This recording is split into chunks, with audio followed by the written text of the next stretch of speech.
Hey, what's going on, guys? Butterbar here. Welcome back to the channel. So in today's video, I got 4 different topics I'm going to talk about today. First off, I'm going to talk about the MX9 weapon variant now being purchasable in Black Ops 4 and kind of where I see cosmetic items in Black Ops 4. I think it's a huge money grab, in my opinion, from Treyarch, but I'll give you guys my full opinion when I talk about it. I want to talk about Hijacked. Hijacked now being introduced into Blackout next week on December 11th. We're going to be able to play on Hijacked in Blackout, so that makes me very excited. I imagine that part of the map is going to be a hot drop area for a long time, but I'm very excited to try a different area of the map. Next, after that, I want to talk about the new operator that we were actually teased yesterday. Very excited to see what this is, but I'm also really nervous on how it could change the dynamic of this game, and it just makes me wonder, you know, what possibilities could this new operator have, and what other future operators could have in this game with new ones being added. Lastly, I'm going to talk about some of the changes I'm actually going to make to my channel and some of the different content I'm going to bring you guys here in the next couple of days, and I'm really excited about, so I'd love for you guys to join me with that, and I would also love to know what your guys' opinion is about this new content. So let's get into it. So first off, let's talk about the MX9. So this is the MX9 weapon variant that I'm using right now, and I have to say, you know, I was really excited. So previously, before it was purchasable in the game, which was made with the previous update, the last update, this gun was only for, you know, people that have, you know, pre-ordered the game, got the deluxe edition, and I gotta say, I was really happy I got it. Really happy that I spent the extra money to actually get this weapon variant. But now I got a little sour taste in my mouth. I got a sour taste in my mouth because, you know, I forked over the extra money to get this gun. I forked over, you know, the extra money to get, you know, pre-ordered, get the deluxe edition, get all the specialties to get this weapon. And now it's not really that special anymore. The fact that you can buy this game now and then buy the weapon for $10, which again, I think $10 for a weapon skin is a huge money grab. I don't know what in the world Treyarch is thinking. I guess they're just trying to drain as much money as they possibly can from the Call of Duty players, which again, like I've said previously in other videos, you are going to be catching more bees with honey. Be sweet to players, be sweet to the people that are actually playing your game, that are wanting to invest time and effort into your game, and the fact that Treyarch is just nickel and diming people for camos that were previously exclusive, not just the MX9 weapon variant, but also the Stripe pistol. I'll tell you what, I just think that Treyarch kind of has like a really crummy way of trying to sell people stuff, as well as just a really bad sales habit. Like, this is, to me, I don't really think I trust Treyarch very much at all with their cosmetics and how they're actually offering them to players. I'm really nervous, you know, with this game going on and on and on for weeks to months to, I mean, maybe a year or two.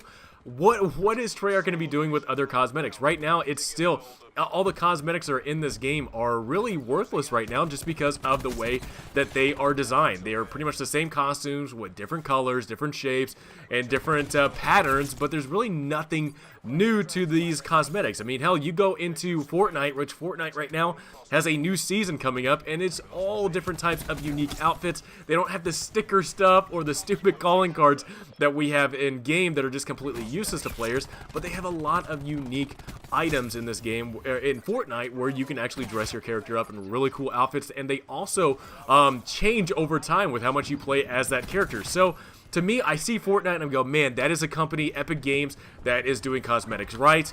Treyarch, on the other hand, still has a lot to learn, and I don't know if they'll actually be learning their lesson with this. So I would love to know from your guys' opinion, what do you guys think about the MX9 now being sold for $10?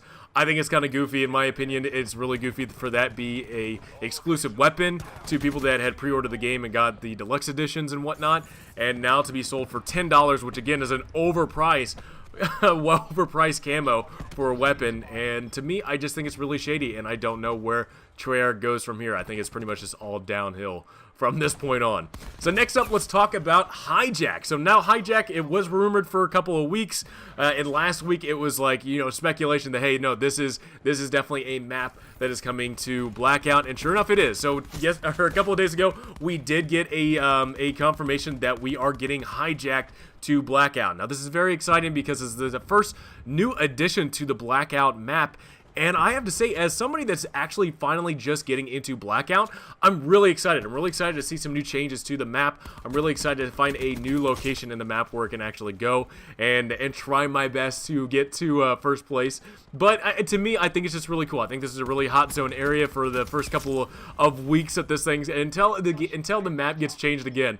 I definitely see Hijack as that place where everybody's going to be dropping. Everybody and their mother is going to be dropping at Hijacked, and it makes me wonder, you know, what type of environment Hijack is, you know, how much of it is from the original Black Ops 2 game, as well as how the hell are you going to get off that ship? How are you getting off a helicopter, you know, boats and whatnot? I'm really interested to see how that part of the map plays out in Blackout, so I'm very excited to see what's kind of going on with that part of the map. Next up, let's talk about the new specialist. So we don't have a name yet. We don't know what's going on with this character besides the fact that we got teased with them holding a grenade. Now, some people are speculating that this is an EMP grenade, and it makes me really nervous on how this character is going to be playing out. Now, don't get me wrong, you know, there are some characters that are in Black Ops 4 that you know, from time to time can be a little overwhelming, and some that are still underwhelming at times. I mean, I will still never understand why they nerfed Crash almost into the ground. But to me, it makes me wonder, you know, how the EMP worked in previous games where it kind of disrupted your screen.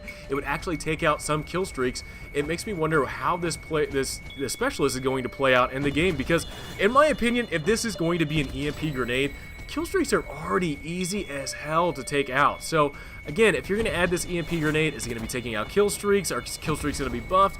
What's going to be going on with the way that this EMP grenade, if that's what it is, going to be functioning in the game? So again, I'm excited that we're going to be getting a new specialist in the game. We don't know if this, you know, EMP grenade, or if that's what it is a equipment or an actual specialist ability. So we'll have to wait until next week on December 11th to find out what's going on. But you know what? We can speculate all we want to until that date comes here, but to me, I'm excited yet nervous at the same time. So, lastly, I wanted to talk to you guys about what I actually would love to do with my channel. So, right now, I've been doing a lot of different content between Titanfall 2 and now Black Ops 4, and a little bit of different things between like Star Wars Battlefront and a couple of things in between, but mostly I've been actually focusing on just a couple of games. You know, Titanfall 2 I've been focusing on for about almost a year and a half to almost 2 years, but now I'm actually gotten into Black Ops 4 and been focusing on that game quite a bit.